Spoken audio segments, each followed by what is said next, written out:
আমি গেলাম তাইলে। আচ্ছা যা। কি রে, ইয়ামিনে গেল না কেন?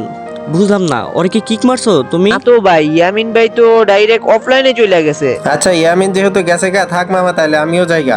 আচ্ছা যা তাইলে, কালকে তাহলে সকাল সকাল চলে আসিস আমার আচ্ছা বাসায়। বন্ধু থাক তাইলে, গেলাম গা, আল্লাহ হাফেজ। আচ্ছা আচ্ছা ঠিক আছে বন্ধু, তাইলে আমি গেলাম গা, ভালো থাক। আচ্ছা যা তাইলে, ঠিক মতো আসিস আমার বাসায়। আচ্ছা রিফাত, তাইলে আমিও অফলাইন যাবো গা, বুঝছো? তাহলে থাকো, হ্যাঁ? আমি আবার ব্যাকমেট কিছু গুছানো হয় নাই তো। ভাই যান, আমিও তো ঈদে বাসায় যাবো, আমারও এখনো কিছু গোছানো হয় নাই, আমিও অফলাইনে যাইতেছি।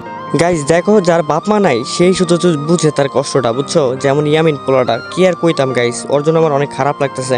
এখন যাই হোক, আমি অফলাইন যাবো, অফলাইন যায় দেখি কি কেউ ওরা যায়।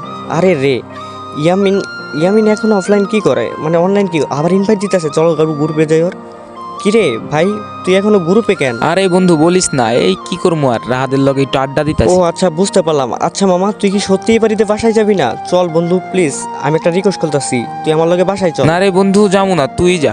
বন্ধু আমি বুঝতেছি তোর কষ্টটা, তুই চল প্লিজ, আমার সাথে চল, অনেক মজা হইব। আমার এলাকার ছোট ভাই ব্রাদার আছে যেগুলো জানে তুই আমার খুব কাছের একটা বন্ধু, চল বন্ধু প্লিজ। আরে বন্ধু, তুই তো জানোস যে মায়ের আদরটা কি, আমি তো ওইটা কখনো পাই নাই, আমার তো ছোটবেলা থেকে বাবা মা নাই। আরে বন্ধু, আসলে আমি জানতাম না, আর আমাদের পরিচয়টাই হয়েছে কয়েকদিনের, বল? আর এতদিনের মধ্যে দেখ, তোর আমি সব থেকে কাছের একটা বন্ধু বানাইছি, দেখ আমি এটা জানতাম না, আর না জেনে তোরা এত কষ্ট দিয়ে দিছি। প্লিজ বন্ধু, তুই আমার লগে চল, আমার বাসায় আমার আম্মু অনেক ভালোবাসবে তোর, আমি তোর কথা কইছি অনেক, তুই চল, আমার আম্মু তোরে নিজের সন্তানের মতো দেখবে, তুই চল। কি কস বন্ধু, সত্যি কইতেছিস তুই? আরে হ বেটা, দেখ আর ঈদের 5 দিন বাকি আছে, কালকে দিন আমাদের অফিস ছুটি হয়ে যাইব, সবাই একসাথে গেলে এক মানে মানে সেই মজা হইব, এক বাসে যাবো, অনেক মজা হইব, তুই যাবি তো? আরে বন্ধু, বাবা মা বলতেও না থাকলেও অনেক আত্মীয় স্বজন আপনজন আছে, আমারে তো কেউ বললো না যে আমার বাসায় আসি ঈদ টাকাটা। তুই আমার বন্ধু না রে, তুই আমার আপন ভাইয়ের মতো কাজ করতে। আরে থাক বন্ধু, মনে কষ্ট নিস না, আমি তোর ভাইয়ের মতোই, বুঝোস না?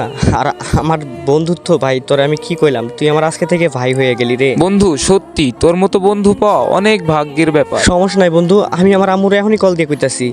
আরে জিয়া দেখ, সুয়ানে কি কইতাছে। কিরে সোহান, কি কইতাছস? আরে বন্ধু বলিস না, ওরে ইয়ামিনরে আমি এবার ঈদে বাড়িতে নিয়ে যাবো, আমি এতদিন জানতাম না যে ওর বাপ মা বলতে কেউই নাই, আর আমি আমার আম্মুরে বললে ধর ওরে নিজের সন্তানের মতোই দেখবো।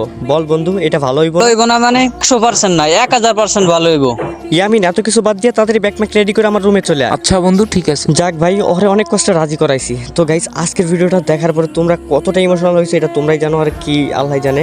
শেষ পর্যন্ত যারা দেখছো সবাই লাইক করে সাবস্ক্রাইব করে দিও। আর গাইস, যারা প্রবাসে আছে বা ঢাকা আছে তাদের কাছে ভিডিওটা শেয়ার করে দিও।